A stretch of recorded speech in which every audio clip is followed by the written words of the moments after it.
Good evening. You are listening to Right on Campus, the UW-Eau Claire College Republican podcast.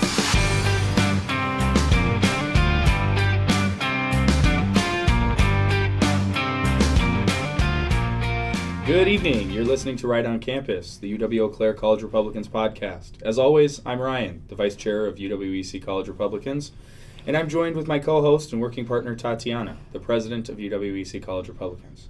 We're also joined by Cam, the UWEC College Republicans Secretary, and our special guest tonight is a dedicated member of our club and also happens to be my wonderful girlfriend, Rachel. Tonight we're going to be discussing the complexities of Thanksgiving as a holiday, and then we'll also be covering some of the controversy surrounding it. We'll dive into some common political topics that will arise at your Thanksgiving table and explore how a conservative will be able to navigate those respectfully but not compromise on their principles. So, Rachel, would you take a second and introduce yourself? Tell us a little bit about how you got involved in CR. Well, yes. Hello, I am Rachel. I am 21 years old, and I am going to Chippewa Valley Technical College in the spring to start dental hygiene career in the program. I got involved in CR through my boyfriend Ryan about 2 years ago when I moved out here. And then ever since then, I've grown to really enjoy the club and really love all the people in it. So I've continued coming, and I really enjoy it. Yeah. No, you actually have more friends than I do in the club. No, Rachel is we call her our second lady. She is an honorary member of our board, essentially. Yeah, she attends the meetings. She takes mental notes, right? Yeah, right? Oh, yeah. I'm always around. Yeah, she's at all the board meetings. And definitely gives a lot of feedback and stuff, which is always nice. Yeah. All right, well, great. So let's go ahead and just jump right in then. So I wanted to first start by talking about the controversy surrounding Thanksgiving. So this hasn't always been the case. I really think that this is kind of a newer phenomenon. So I just wanted to provide a little bit of historical context about Thanksgiving as a holiday. So Thanksgiving traces its origins to the early 17th century when English pilgrims, wow, having a hard time, were seeking religious freedom and settled in Plymouth, Massachusetts. In 1621, the Pilgrims held a 3-day harvest feast to celebrate their successful crop yield, which is often regarded to be the first Thanksgiving.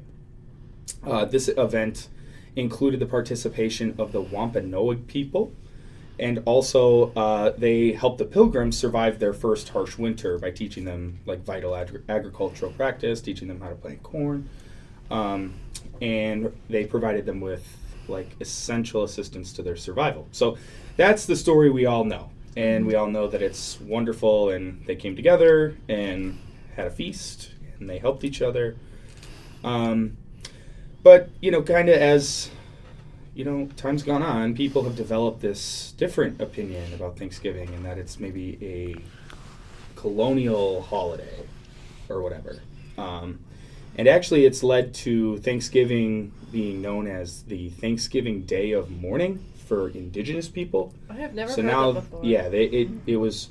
I think it's ironic because it's the first holiday celebrated in this country is Thanksgiving, and it incorporates both the natives and the Pilgrims working together. And now, 300, 400 years later, it's their day of mourning. Wait, why? That was the whole point of Thanksgiving. We were coming together to break bread, and now they're protesting it. So, just a question for the whole panel: how do you guys respond to the criticisms of Thanksgiving? What are your opinions on that? I mean, I feel like my answer to this is pretty simple. If you really think that we did a wrong by taking away land from Native people, then give it back. Facts. Whenever we do those things, at school where we say, we're on Indigenous land, let's take a moment of silence. My response is just, then give it back. Facts. Everything they do doesn't actually do anything. I was looking at the Art Institute of Chicago, which I love the Art Institute. It was my favorite place to go when we went down to Chicago. Yeah, it's beautiful. And the little rooms, do you guys know the little rooms that I'm talking about? Yeah, very well. Oh my gosh, I love those. But that's a whole other story. But I was looking at their website, and they have this whole page dedicated to, Thanksgiving and colonialism and, taking back Thanksgiving or whatnot. And they have this section called ACT, and it lists a bunch of things you can do. Okay. But all the things are learn about what decolonization is, reflect on your family history, reflect on myths of Thanksgiving, take a moment of silence, call it Family Day, read indigenous stories, and support biodiversity. Yeah, it just happens to be a catch-all for everything they want. No, exactly. The destruction of the conservative culture. Yeah. I'm with you too. I actually can never understand those land acknowledgement statements. I think it's the weakest thing. It's like, wow, really? It should almost be insulting to, someone who would be disgruntled as an indigenous person. Really? The university's just going to put out a statement? Or, anybody who puts out a land acknowledgement statement. So that's the best you can do? You guys make millions of dollars and get, millions in endowments. Why aren't you giving that to the reservation then? No, exactly. Why aren't you actually doing something? Right. Cam, what do you think about the Thanksgiving Day of mourning? It's just kind of weird. It's the same thing as the Columbus Day that now turned into, I don't know what it is. I think it's Indigenous Peoples Day. Yeah. It's just, it's supposed to be a celebration. That's what the focus was of the unity between the natives and the newcomers of America. That was the point of it. But everybody's just stripping away that meaning, basically. Mm-hmm. Yeah. Rachel, what does Thanksgiving mean to you personally? Thanksgiving to me is, I don't know, personally, I feel like everyone feels this way, but I love to be able to give thanks to all the people I love. Yeah. I don't know, we're all here, I love everyone, in this room, and I'm, thankful for everyone in this room. It's just a great day to, remember that and remember to be thankful and grateful for what we have in this country. And I feel like everyone feels that way. And so, everyone, having all these critiques about Thanksgiving is just, honestly, doesn't make any sense to me. I don't get it. I don't know. That's just my thing. But I love Thanksgiving, and I love being thankful that week. Yeah, the Thanksgiving holiday has really quickly become one of my all-time favorites. It's right up there with Christmas and the 4th of July for me. Oh, yeah. It's I love the food. I love the football. I love the family. I love God. It's all great. And so it's what is there to hate? It's not like Americans get together on Thanksgiving and celebrate the fact that Native people lost their land. No, exactly. Yeah. When I think of Thanksgiving, I don't really think you think of Mayflower and turkeys and pilgrims, but you don't really think about the history too much. Mm-hmm. Yeah. And I actually think to a fault. I think we should be looking into it more. Because, for sure. I don't know if any of you guys have read William Bradford's account of Plymouth Plantation. No. But it's a great autobiography and just story of, he was the first governor of Plymouth. And it's very good. And so, I don't know. It's just, when I think of Thanksgiving, I think of being grateful and stuff, kind of like what Rachel said. And there's something so beneficial when we come together as an entire country and everyone spends a day just being grateful for things. There's so many studies. There's one from the University of Berkeley that they specifically looked at cardiac patients, and they compared patients who did a gratitude journal versus patients who didn't. And the patients who did a gratitude journal had better sleep, less fatigue, lower inflammation levels, less depression, and just more resilience. And then they've also done other studies where they see that there's an increased sense of unity when you start being more grateful. And I think that's something our country could really use right now. Yeah, 100%. When I go to my mom's side of the family for Thanksgiving, growing up, I just thought it was kind of goofy, but my grandma would make us all go around and say one thing that we're thankful for. And it is nice to just take a moment to appreciate it. Everybody wants more things, but once you think about yep, I got a roof over my head, I got food, I got good family, yeah, no, right. And my family, we all get together, and I'm sure a lot of families, most families do this too, but like we hold hands in a big circle and we say a prayer. Yeah. And like that moment of like everyone saying a prayer together, like before we all break bread, it's just really beautiful. Yeah. And like, I don't know, it makes me mad when people try and subvert the correct holiday. Like, it's a wonderful holiday. And like when you try and say, oh, it's a colonizer holiday, like, no, that's telling me you know nothing about how Thanksgiving's actually practiced. Yeah. So, with that being said, Thanksgiving is one of these holidays that everybody either looks forward to because they love their family, or they get nervous because they got, that one aunt or that one cousin or whatever who is very politically adverse and wants to talk. And so this is going to segue us into our next segment of political topics at the Thanksgiving dinner table.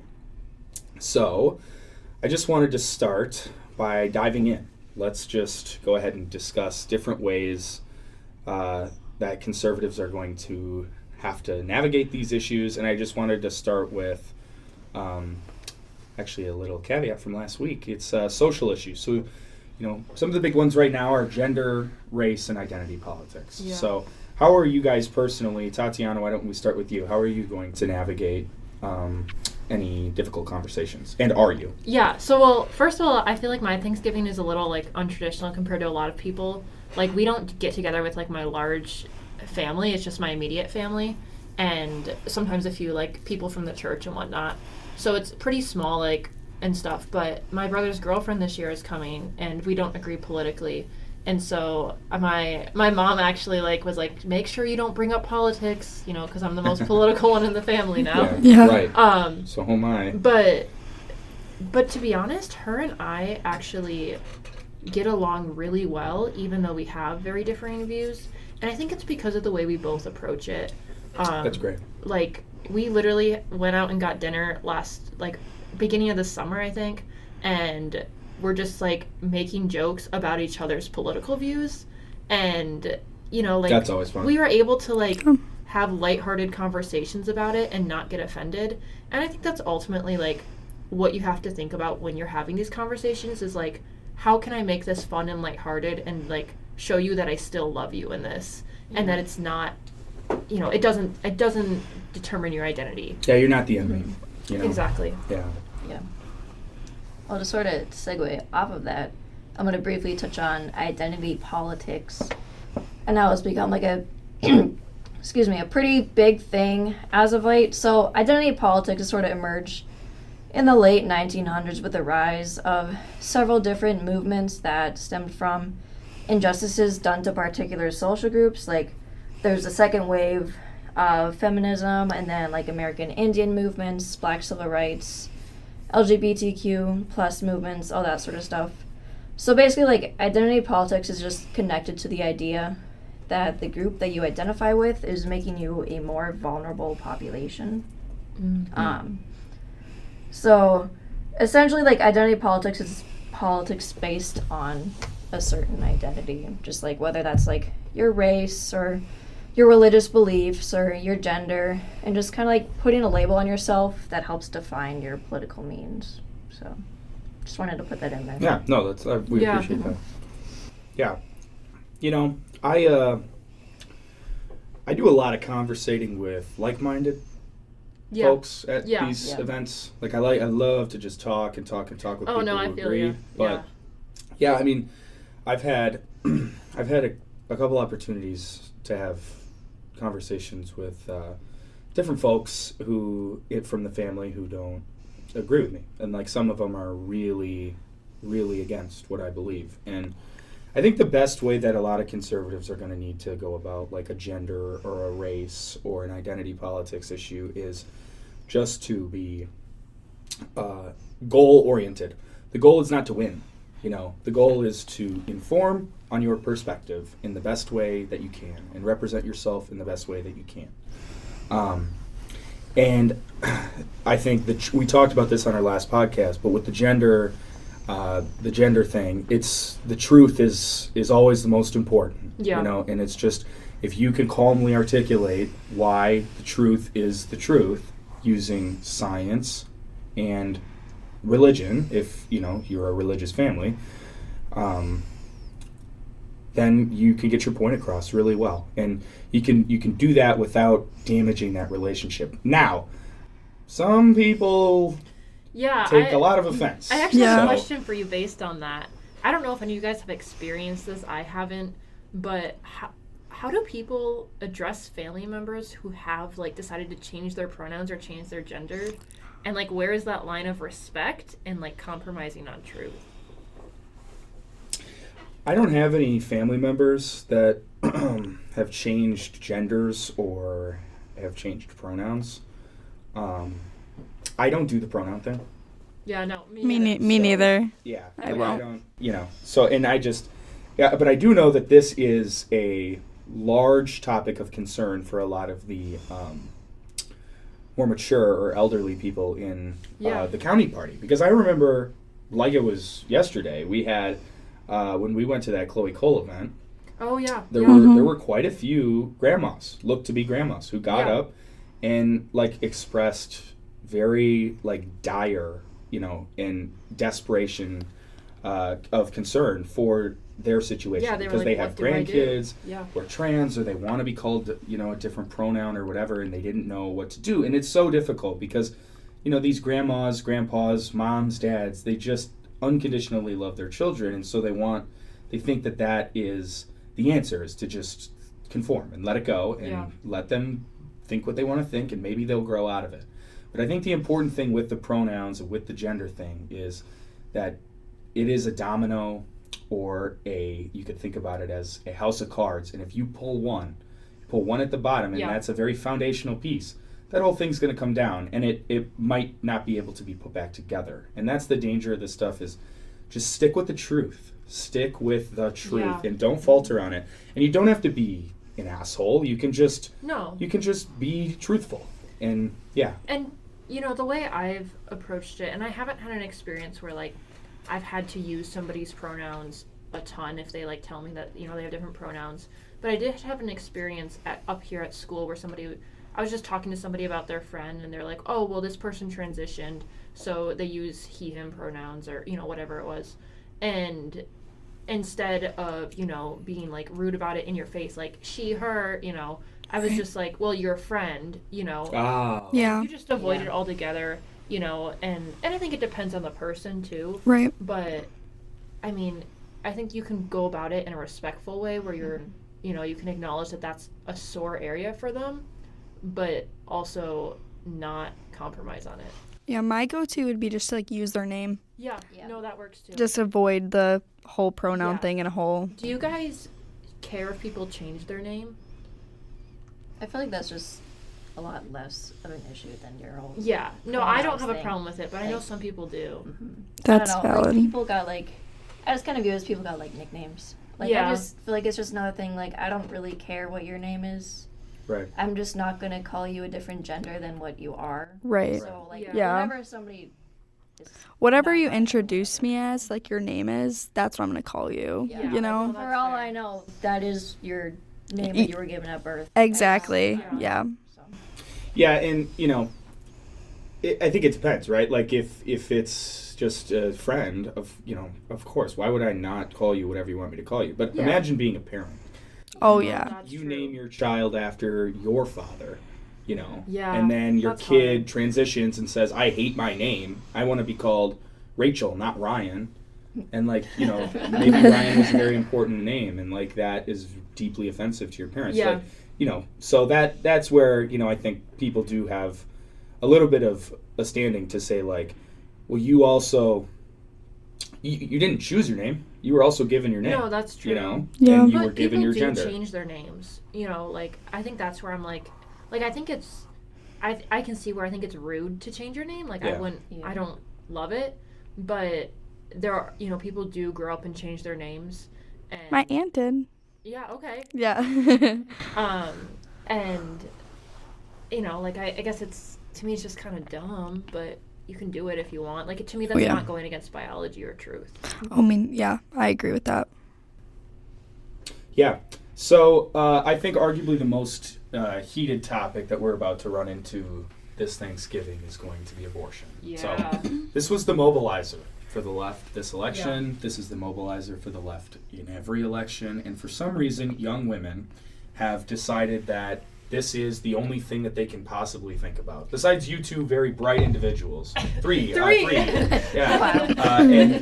But it's like, I just don't understand where, it's like there are girls out there in our age group that just are sole issue voters on abortion and have this just like fixation with the right to kill their own child. I mean, I'm even surprised at how many older women also. Yeah. Like when we were tabling, a lot of the people that were tabling for Dems were older women.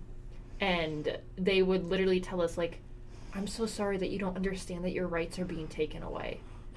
Like, and like, like, remember, like, one time I was like, girl, like, it's like one of my friends told me, like, girl, they can't even, like, have a kid anymore. What do they care? You know, like, it's just interesting to see, but I think it's women at large. But that being said, it's still a heated issue. Yeah, so I think, you know, if you're to navigate this issue, one of the most important things that I always like to go to is you got to make it about two things. So the first is, or three. So one is that every single child is a unique individual created, you know, by two individuals, but this person is completely unique, and they have. 100% of their DNA is like right away? So immediately at conception, the DNA from the mother and father are combined to make unique DNA. Right.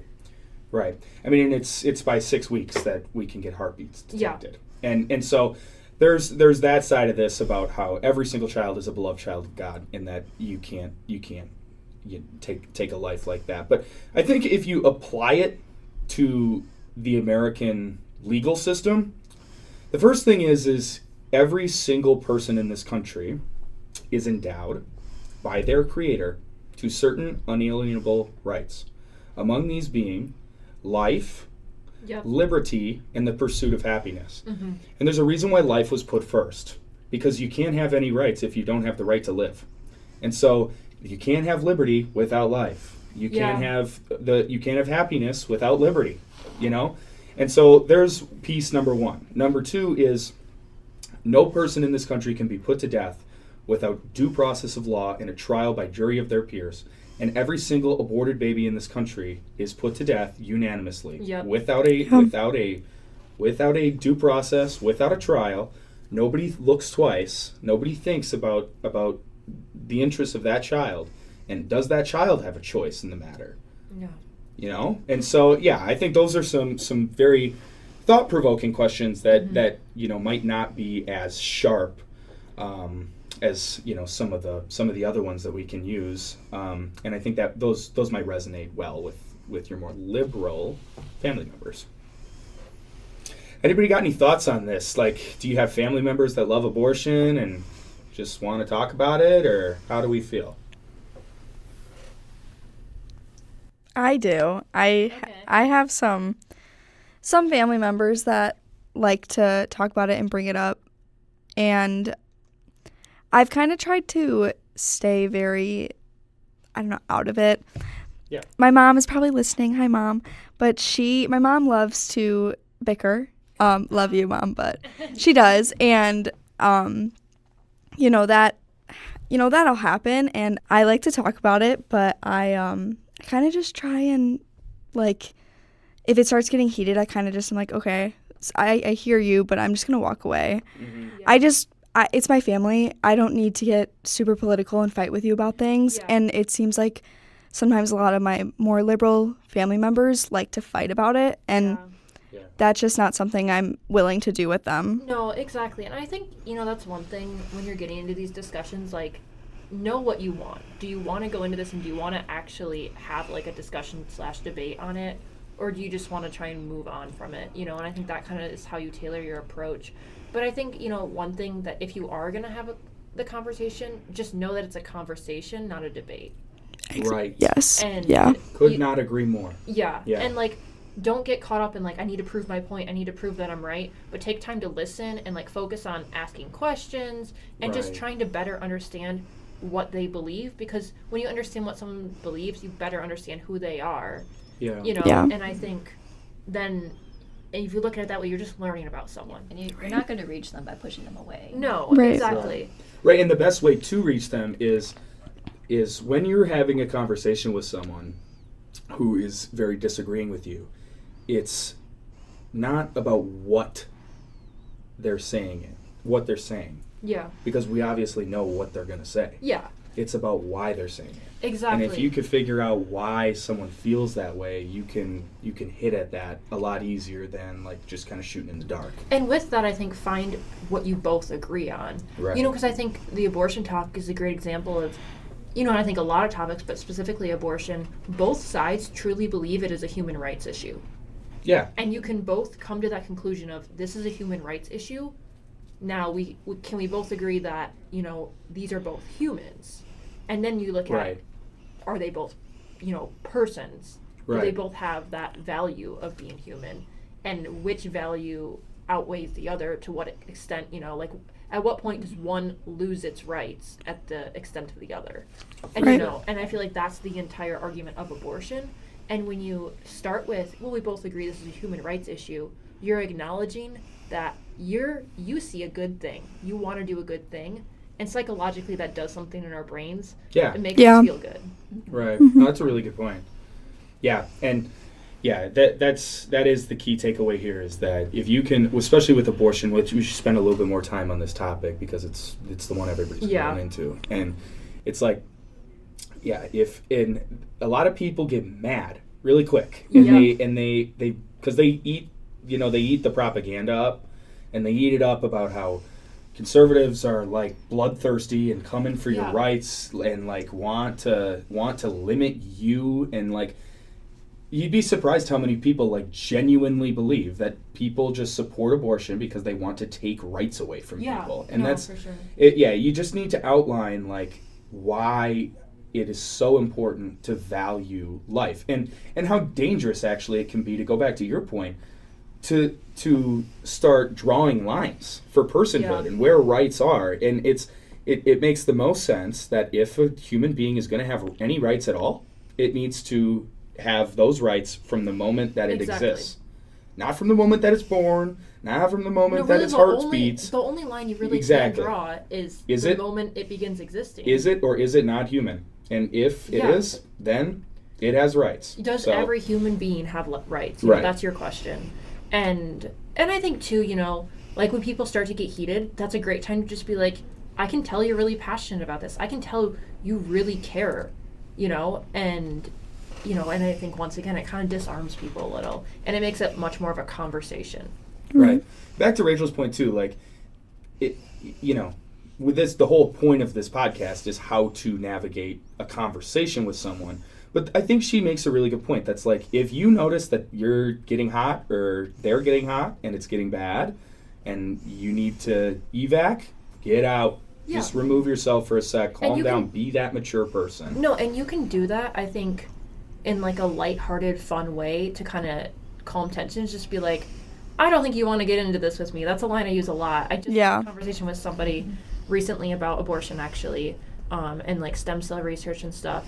And she mentioned something about abortion, and I said, oh, I don't think you want to get into that with me. Like, I'm on the other side. You know, just kind of made a joke.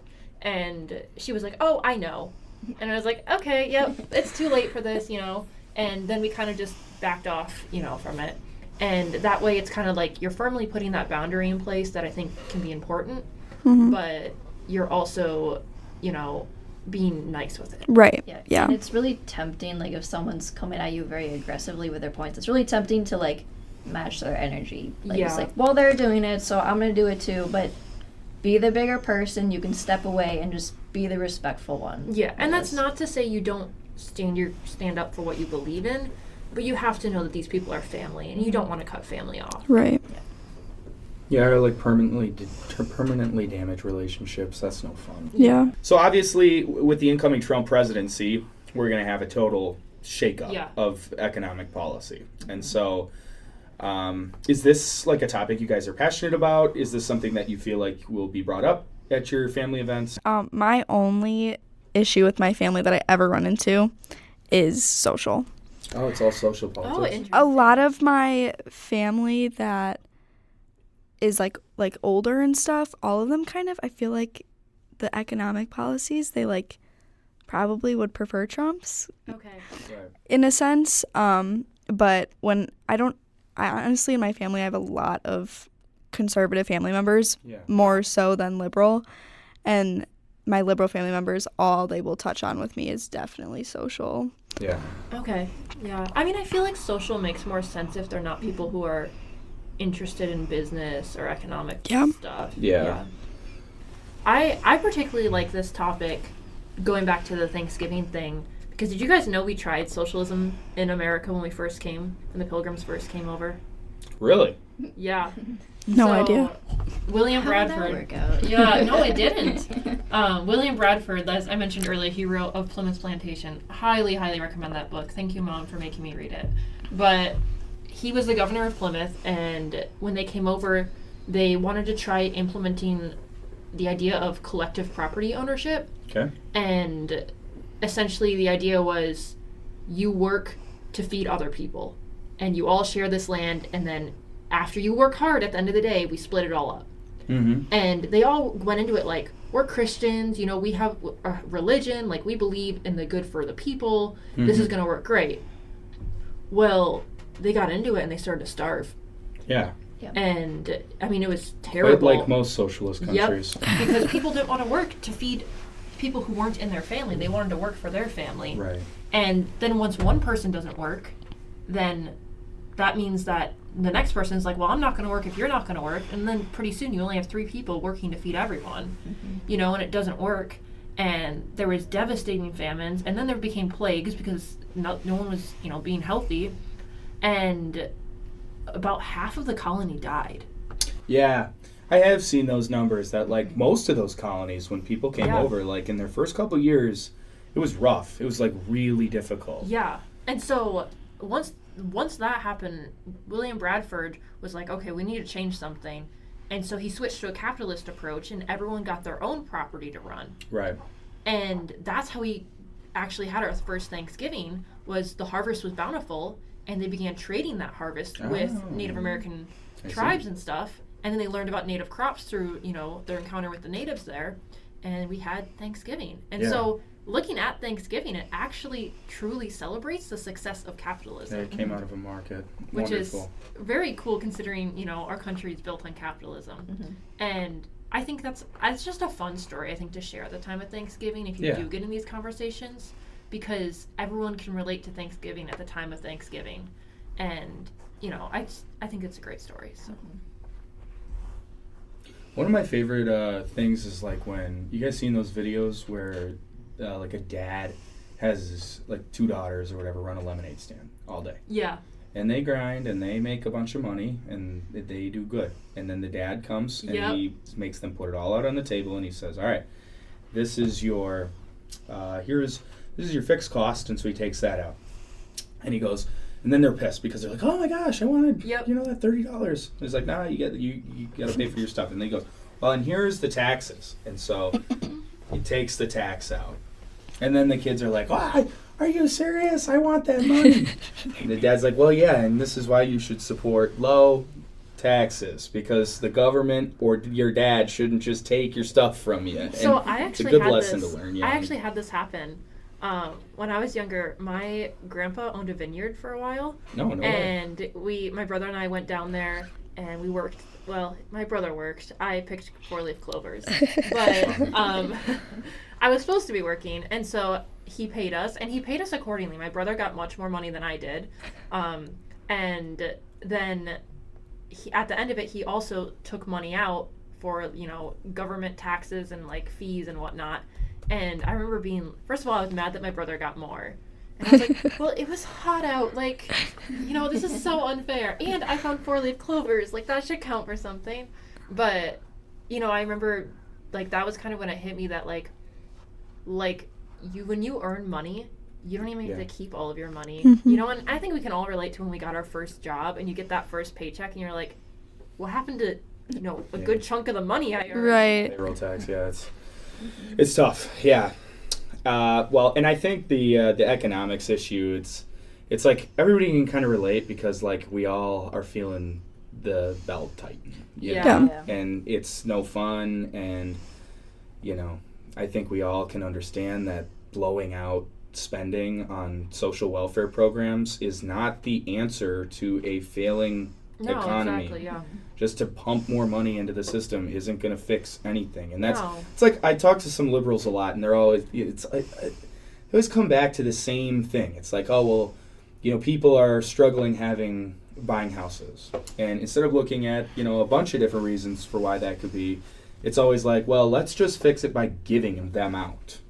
And oh well, there's a rising number of people entering below the poverty line. Well, how do we fix that? Well, we just give them more money through they welfare. Never go to the root of the problem. Yeah, and it's just like, one, where do you think this is going to come from? Two, what do you think this is going to do to those people? Yeah. And three, like, can we not think a little bit more about how we could actually solve this problem instead of, like, just throwing, you know, the taxpayers' money at it? Yeah, no, exactly. I mean, I feel like it's kind of just putting a Band-Aid on a bullet hole in a sense, you know?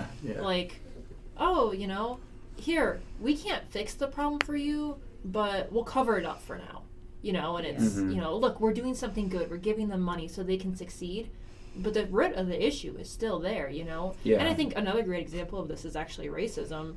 And I mean, we could go into a whole nother talk about that, but I think a lot of times in these black communities, we focus on, like, we need to support them, we need to give them money, we need to give them this, rather than looking at why is it that there are more blacks in poverty? Yeah. You know, and, right. You know, I think it's just a lot of it is we're not going to the root of the problem. No, for sure. I'm totally with you on that. And it's all just like we need to focus on how we can, and even with you know, disregard race for a second, like anybody who is below the poverty line, two things are true, okay?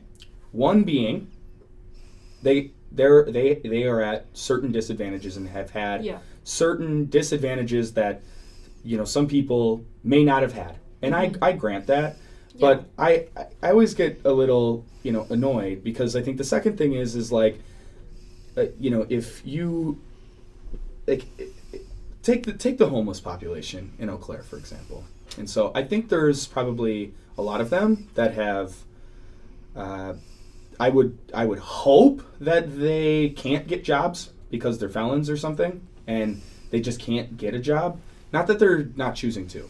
And that's my worry is I think a lot of these people, like, the more you throw money into their pockets, you're not teaching them how to spend or save. No, exactly. You know? And that's where you're going to, it's going to have to happen on a personal level. You're going to need to teach individuals how to save their money and how to effectively spend their money before we're actually going to make any kind of meaningful difference, because we just throw money at people and then they go and spend it on the same stuff that they spent it on when they weren't broke and then became broke. So and so that's my final piece on the economics. And you know, I think one that will come up with a lot of the younger members of our families is climate change. So there's this like just fixation with climate change. Yeah, I don't really get it, to be honest. Me neither. I really don't.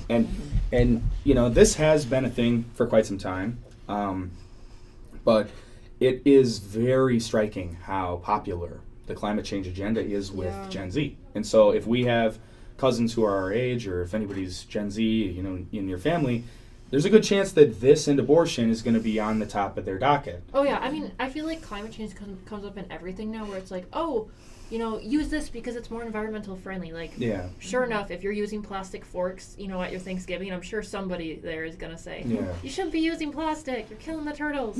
Oh, yeah. Right.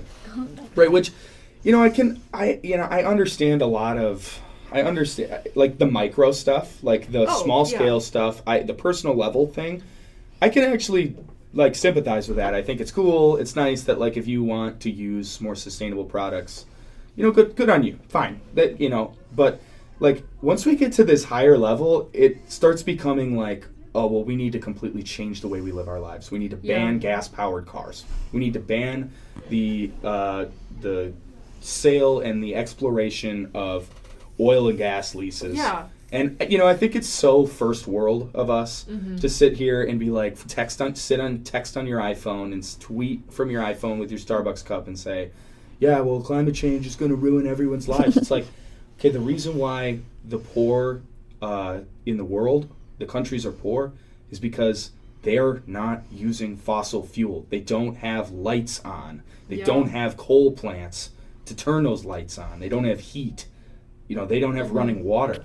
You think these people are going to? You think the 1 billion plus people in Africa who are living in literal villages, or slums in like South Africa, for example, you think any of them really care that maybe the temperatures in the ocean's going to raise like slightly, and that's going to make people in America feel a little uncomfortable? Or do you think they care more about the lights being on and having a running faucet in their house? No, exactly. And so I think that's where, like, if you scale this topic out, I think it sobers people up a little bit, and they're like, oh, yeah, like, I guess that is a little just weird that we all care so much about climate change, and doesn't also. Is anybody else going to say that, like, it doesn't totally seem to be happening very fast? Like, I mean, I know... Like, when... Wasn't the world supposed to end, like, 2012? The year is supposed to end every 4 years, it seems like. There's... If we don't change everything right now, we are all going to die by the next, like, 5 years. And, like, they've been saying that for decades. Right. So when is that going to happen? No, right. And, like, in the 1970s... and into the 80s, they talked quite a bit about there being an ice age. They thought we were going to have a global cooling, and that's where people die. That's humans can handle the hot. We can actually adapt very well to the heat. But once your body starts getting cold, game over. Remember Texas. Like, Texas doesn't have the infrastructure for, that huge snowstorm or whatever, and their grid went down. And people froze. I mean, it's Texas, and it's like we live in Wisconsin, so this is never something we would even imagine. But, like, you could turn your heat off. Like, but we just went up to my family's cabin for the weekend for hunting weekend, and you walk in, and it's the temperature on the cabin says 58 degrees. We turn the heat off, but we have insulation in our walls that keeps our houses warm. They don't have that in places where it's warm all the time. And so it's just paper thin walls, and their insulation grade isn't good enough to hold heat. And so these people died in Texas, like in their own houses. That's crazy. Because they don't have 4-wheel drive cars. Yeah. They don't have snow tires. They don't have the heat. discussion is always on global warming. Right.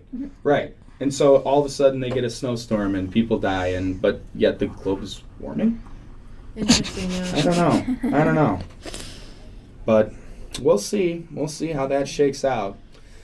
So we kind of already have touched on this, but I just kind of wanted to talk about some strategies for, like, just trying to maintain, like, respect when talking about this stuff. Because, I mean, I think we all have, like, that crazy liberal aunt and, Aunt Karen or whatever, and then Aunt Karen. Crazy conservative Uncle Dave, or, whatever. Good but, like, we all deal with those people for sure, but figuring out how to navigate it, I think, can be hard. Especially, I think, when you go off to college and you start to develop your own beliefs and get, especially our students who have gotten more involved with our club freshman year, now they're going home for Thanksgiving. There's probably a lot of them who have really kind of sunk into their conservative values and beliefs. Yeah, for sure. And so the first one I wanted to do quick highlight was actually one that Tatiana, you talked about quite a bit, is finding common ground. So let's, we could talk just broadly about, like, how would you go about finding common ground on any controversial issue with? I think I always look for signs of compassion. Like, that's great.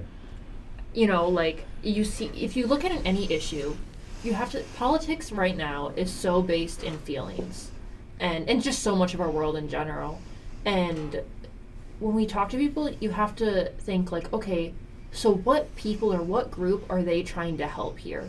Right. What are they trying to make better?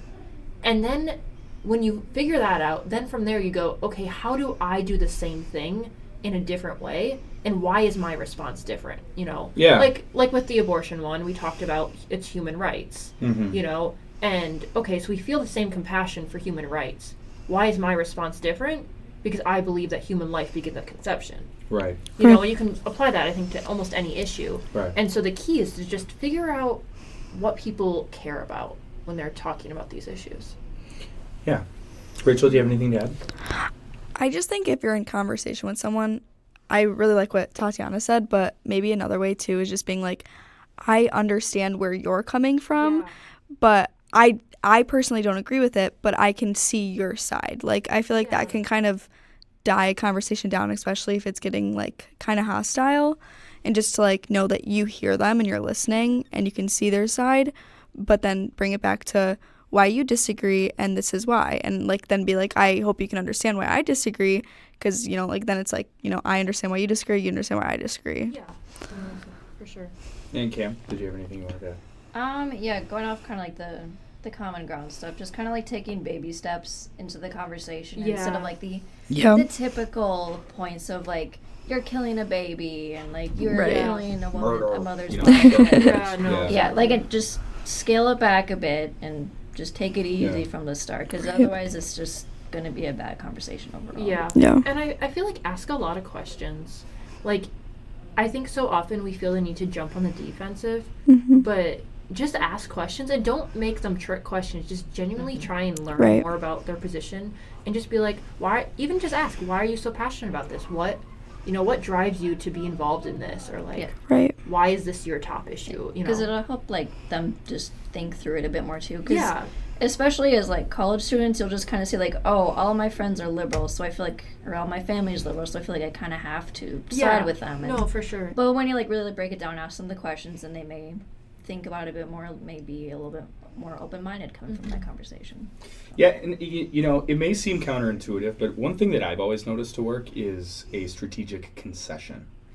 Give them something. Let them have a point. Right. Yes. Yeah. And that's not all that important, and that you can afford to maybe flake on a little. Like, I don't know what it would be, for instance, with the abortion, but I just like to be able to say, oh yeah, you know, I never considered that. I think that's a really good point. You don't have to agree with them, you know, but just say, oh, I think that's a really good point. Like, that's really interesting. Here's my perspective. And then you give your perspective and nail it. And then they're going to go, oh, yeah, that is actually really thoughtful or considerate or whatever. Right. So, Yeah, and I think, too, like, with the abortion one, like, kind of trying to get rid of the extreme situations and using that, you know, strategic thing that Ryan's talking about, like, by being like, you know, I can understand for case of the mother, like, I'm not life of the mother, like, we don't have to get into that debate, or like, I can see your perspective on that, or even rape and I need incest. more time to consider. Yeah. Like, you know, and like, I think I would be willing to compromise on, you know, rape and incest. There's a Yeah. conversation to be had or something. Yes, but you know, exactly. But when we're looking at majority, you know, of cases, and then yada, yada, yada. Yeah, and then go in. Right. And so the second one is actually one that Rachel brought up, setting boundaries. So knowing when to walk away. Oh. You know? Yep. And so, yeah, I totally agree. Like, the point is to, like, try and let people, I mean, to be honest, try and convince someone that you're right. But, like, is that really going to happen? No. And there's, you know, we heard this analogy in Students for Life, this pebble in the shoe analogy, and it goes like, you don't actually need to change someone's mind right away, but if you could put a pebble in their shoe, that's going to annoy them as they walk through their journey, and then when they decide to inevitably confront the problem in their shoe, you know, or the problem that you put in their brain, you know, that's all it takes. It's just a little bit. And so if you can effectively make those points and then withdraw and then just pull back, just offer to go get a beer. Like, can I go get you a beer, Uncle Dan or whatever, who's super liberal? And he'd be like, yeah, it'd be great. And then you go get him one. And then shift. And then go, dang, those Green Bay Packers are great. Jordan Love's awesome, isn't he? You know, and then go there. And then, you know, you're going to see Donald Trump is going to do X, Y, and Z ad. And then go ahead, get back into it. But at least then you're segmenting it and you're keeping the relationship not so focused on the difference between the two of you, but that you guys are family. You're sitting on the same couch, you're watching the same football game, you're eating the food provided by the same family members. You love each other. Yeah, and so act like it, you know? When do you guys think, how do you guys know when it's time to set a boundary when it comes to, these types of conversations? When the line is crossed, I think. What do you mean by the line? The line of civility. Yeah. And I had a pretty serious situation with a family member a couple years ago, and it was just to be very frank. Mm-hmm. We had like disagreements. Okay, it was building, and it blew up. It was very one-sided, and I kind of sat there and got knifed. And so moving forward from that, it was like, okay, I used to really enjoy having these conversations. I think we can again in the future. But as of right now, some very personal things were said, and it's like, that's just, we didn't need that. Now, we, too many drinks, family, busy house, busy season. Yeah. Stressful. And this is where it's like, I love her. She's family, and I can't not. But the fact that I can never get some of those words out of my head, that's like, wow, did you really say that to me? Yeah. I can't believe that you would say that to me. I'm not like that. It's difficult. So I think when a personal line is crossed, wherever that is for anybody, it's, a conversation has to be had. And I think it's also important to understand that if you were really hurt, you have every right to seek an apology. And family members should respect that. And you got to be man enough to give an apology, and you got to be man enough to take one. And so, I don't know, I think if it gets too hot or too personal or too uncomfortable, that's where you can start to say, hey, Uncle Dan, this isn't good. This is going to literally ruin Christmas. So, or Thanksgiving. So, let's just talk about the Packers and the Bears, and not talk about Trump and Harris. Right. Yeah. Do you think we should be setting those boundaries before we get to that point? Or do you think we try and navigate it as peacefully as possible, hoping we don't get to that point? What do you think on this, Rachel? I feel like I don't know, maybe it depends on who you're talking to. Yeah. Someone that maybe you've had a, good conversation with before where it stayed very civil and you were just able to discuss the topic and then kind of just laugh it off and, move on to something else. Maybe obviously that's not the right time to set a boundary before you start talking, but maybe if it's someone that's very vocal and out there, maybe it's a good way to, kind of start it off by I will have a civil discussion with you, but if you're not willing to do that, maybe let's kind of stray away from this. It's Thanksgiving. I want to enjoy time with family, and we don't need to get into this right now. If you want to have a conversation with me outside of Thanksgiving another time, we can call. If you don't see them a lot, we can call and we can talk about it, but I will only talk to you if you want it to be civil. Yeah, I like that approach. Yeah, that's what you said earlier in the show. It was you can't go into it thinking it's a debate. Yeah. Right. It connotates winners and losers. And there aren't winners and losers. I mean, there is. But you don't want to do that. That's not productive. No, right. Exactly. Cam, did you have anything to add on the boundary setting? Have you had to set any personal boundaries? Do you expect that you may in the future? What's your outlook? Well, personally, I'm pretty bad with my boundaries, but I think it's I think it's really important for everyone, no matter whether it's politics or anything else. With family, I know it's hard because, they're my parent, they're my sibling, it's fine. Again, you might have another sibling just, look at it poorly against you, and you may have your whole family end up teaming up against you. It's not fun, but I think it's really important to take care of yourself, your mental health, and your just well-being, and just, okay, and just, whether you, say it to the person or you just think about it mentally, I think it's important to think about those boundaries ahead of time. Yeah. Of what you need to do, like, to protect yourself, but while still being, like, loving and respectful to that person. Because they are family. You don't want to, like, cut them out of your life. No, for but sure. I think it's just something that everybody should think about it. Yeah.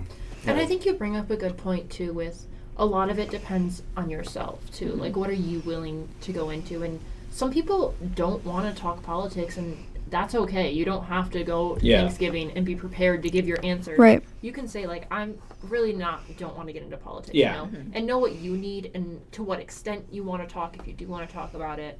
And, you know, I think that's a good point to bring up. Yeah. All right. Well, our final segment of the night is a little bit of listener Q&A. So I unfortunately didn't gather any names on these ones, so we got a couple questions here. I do have one other additional one, specifically for Ryan. Oh, let's go with it. So Start there. Yeah, I have been asked to ask you how your hunting weekend was. What kind of language am I allowed to use on this podcast? We have Let's to just bleep say out. it was bad. So the first day, you know, congrats to anybody listening to this who got the chance to get out in the woods this weekend. It's always awesome. Hopefully you harvested a deer. I was unlucky. We had my cousin come out, and the first morning was fine. Opening morning, it was quiet, weirdly quiet. And then didn't see a thing all day. Didn't hear a single gunshot all day. Oh wow! And then we went to a bar at night in Radisson and asked a bunch of guys in the bar if they saw anything. Nothing. Then this morning was typical. I sat there, saw nothing, heard about 25 gunshots, drove past 4 trucks on the way home with bucks in the back. So yeah, it sucked for me. But did you guys hunt? Do you guys hunt? I've never gone. I used to with my dad a bit, but I got a couple texts from my grandparents that they both shot 8-pointers. Oh, this nice. weekend. Nice. Yeah. Awesome. They got lucky. Congrats to them. Well, thank you to whoever asked that question, because that's really considerate of you. So I guess we kind of already covered this, but, you know, how do you handle family members who are, like, extremely vocal or, like, uncomfortably vocal about, you know, opposing political views? Rachel, let's start with you. I don't know. Like, I don't think I really have many family members that are really opposing in their political views. Yeah. Like, it's all just, like, pretty civil conversation. That's like, wonderful. if there's some, like, differing views, like, we're all fine about it. That's so nice. As far as I'm concerned, but... At least to your face. Yeah. No, so I guess, I don't really have any big problems with that, I guess. But I think just people in classes is like, you can take all this information from today to people at school and other as well. Yeah, for sure. So just being respectful, knowing when to step back, just kind of really everything that we just covered. So Right. Rachel. I feel like it might be good too to, like, if you kind of notice yourself, like, that person seems to kind of really get under your skin, like, and you can, you know, because if someone's very vocal and out there, they're not going to be quiet about what they're talking about, especially if they're, like, let's say your more liberal family member is talking to another more liberal family member. They're going to talk very loud, and you're going to know what they're talking about. Yeah. They want you to. Yeah. Yeah. And so I would probably go about it in the best way of, like, kind of avoid it. Like, I know that sucks because they're family, but personally, stuff like that gets under my skin really badly. So I would just kind of avoid it and, like, only go up to them when I see fit. And if it starts getting political, if they start talking to someone else and they're being political and you really don't agree, like, walk away. Go talk to your other family members. It'll keep it, you know, your family's setting in a better situation rather than 2 people starting to go at each other that don't agree. So I would just say kind of do your best to avoid a conversation with someone that's very out there and be the bigger person and not get into it with them if you really don't need to. Yeah, no, for sure. I've had some people in my life that have had very opposing political views and very vocal about it, and tend to insert those views in conversation when we've made it clear that's, you know, not what I want. And I think the best way I've learned to handle it is first call it out. Be like, hey, we've talked about this, you know, this is not something we really should be getting into right now, kind of what we mentioned earlier, Mm-hmm. but then find something that they said in that you can take on another tangent, Right. like if they're talking about, gun laws, be like, oh, by the way, I went hunting this past weekend, yada, yada, yada. Yeah, right. Yeah. Just kind of steer it into a whole other conversation. And I think sometimes that can be a good way to go about it, because people are vocal because they like to talk. So just get them talking. Ask them a question that gets them telling a story unrelated to politics. Yeah, watch for bait. That's all I gotta Yeah. say, because that's I've heard from a lot of people that like a lot of family members have like certain couple people that will throw bait out, and they'll Yeah. throw some stuff out there to poke you and see how much of Yeah. this can you take, like start criticizing conservatives and them as people and what they believe. And so yeah, keep your eye out for that. If you don't want a conversation, don't bite. Just do your best to look away and walk away, and make figure out who the conservative family members are, and then talk to them. No, for sure. Right. Like, I have my cousin I was just with this weekend. We see eye to eye on That's politics. so nice. And Yeah. we can sit and talk. We sat and talked in the hunting blind about Trump and about politics, and it's just great to have him. And so like if, more of my liberal family members are having a conversation about it and I feel uncomfortable, I'll just go find him and my brother, and we'll sit down and we can be like, can you guys believe this guy? No, exactly. And that way you can get that, political stuff out of your system, and have Right. those conversations, because they're fun to have, Yeah. Oh, yeah. But you can have it in a way where you're not feeling like you're being attacked. All right, let's end with some final tips. What kind of tips do we have for the listeners about how to keep the Thanksgiving atmosphere, light and nice and cordial without getting hot? Smile. Yeah. Smile. Don't be so mad. Calm down. It's okay. I get it. Like, and trust me, I'm actually saying this more for myself than I am for anyone else. Because this is my chief vice, is I get hot. I get real hot, and I get real mad and real sharp, and it's hard not to, because I'm so set in my ways, and I derive all of my politics from my faith, and so it's all just this deeply personal thing for me, and I just need to always take some time to remember, don't show it on your face. Smile. Take a sip of your beer when you're pissed. Yeah. Eat some more food. Yeah. Keep the atmosphere chill, bro. Chill. Don't freak out. Be a chill guy.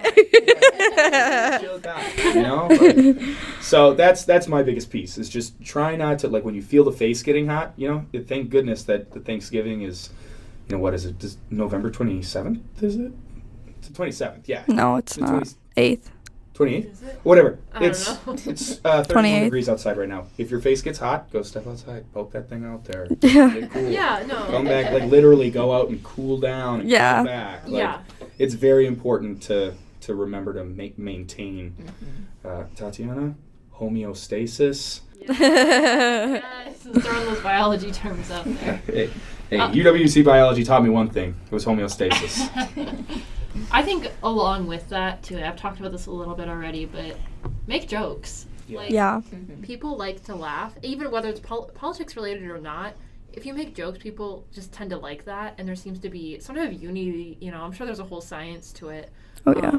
But, like my brother's girlfriend, we make jokes at each other all the time about our political views, but we have very differing views, Right. And I think that's what's kept our relationship so great. I mean, I look at her like my big sister. I love her. Yeah. And sure, she has different political views, but I really don't think about that much. Yeah. And so I think if you can find ways to have fun with it, it kind of dies down the tensions a bit. Yeah. And not in a rude way. You have to know, how can I say something that's more attacking myself than them? That's Right. such a good point. Yeah. I wanted to jump in and say that was the self-criticism goes a long way. Yeah. Yeah. Show that you're able to like make fun of yourself and laugh a little bit, dude. People love that, and Right. then, Yeah. they'll actually tolerate when you get the knife out on their political candidate or whatever. Right. You start Yeah, making no, fun exactly. of Kamala, they'll be like, oh yeah, this guy's funny. One of my Yeah. favorite ones to use too is like, I feel like people always like stereotype conservatives as conspiracy theorists. Is I lay in it, I'm like, I'm like, oh, yeah, well, you know me. I'm a conspiracy theorist. Oh, yeah. My favorite quote on that is Michael Knowles's. I've been saying this for a while, but Michael came up with it, so I'm not going to take credit for it. I'm not a conspiracy theorist. I'm just a coincidence noticer. Yeah. I love that. I Yep. noticed enough coincidences become real that it's not a conspiracy anymore. Yep. It's just the Yeah. truth. Yeah. My dad always says, well, Noah from the Bible was also a conspiracy theorist until the flood actually came. True. Yeah, what is Ben? Ben says the difference between truth and a conspiracy theory is 6 months. Yeah. Yeah. That's good. So, great. Well, any other closing thoughts from anybody? I think it's just like important to note that some people are like really aggressively sensitive about Yep. stuff. Like whether we like it or not, like some people can just like be really sensitive and have like personal events that happen to them that Yeah. are related to like abortion or immigration. Like there's a little bit of tension in that aspect. But Yeah. I think I it's can imagine. really important to like notice like how people will react to these, Right. like how like personal it is, and if they actually like went through something that you don't know about. Yeah, Right. No, exactly. That's such a good point. Remember, your words have impact. So Yeah. be careful when you're speaking with someone. Like, just always remember it's still a person that you're talking Yeah. to, and they Yeah. still matter and have feelings. So And how always you remember said that. it. Yeah. And I Right. think on the other end, too, I think learning to not be offended is Oh, such yeah. a valuable skill. Oh, yeah. Yeah. And, I think that's something a lot of times the left thinks that being offended isn't a choice, but I 1000% think, Totally. it is Yeah. a choice. Totally. And not to say that it's easy to just not be No, offended right. when someone says something hurtful, but learning to know yourself well enough that when people say things that aren't true, you know it's not true. Right. Yeah. Yeah. Right. You can go home and talk about it with your girlfriend, not show it on your face and make it an issue at the family Yeah. Thanksgiving. So, all right. Well, with that, thanks for listening to Right on Campus. We post this podcast once a week where we talk about current events and life as a conservative on campus. If you want to learn more about UWEC College Republicans, join our meetings on Monday nights in Centennial 1704 at 7 p.m. Please be sure to follow us on Instagram and Facebook at UWEC College Republicans, and be sure to like, comment, and subscribe if you're watching on YouTube. Favorite and share this podcast if you're listening on Spotify. We hope you have a wonderful Thanksgiving filled with meaningful conversations and deepened connections. See you next week. Have a great night.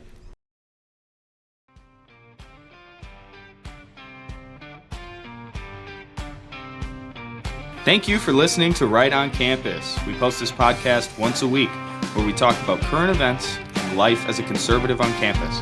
Follow us on Instagram and Facebook at UWEC College Republican. Have a great night and see you next time.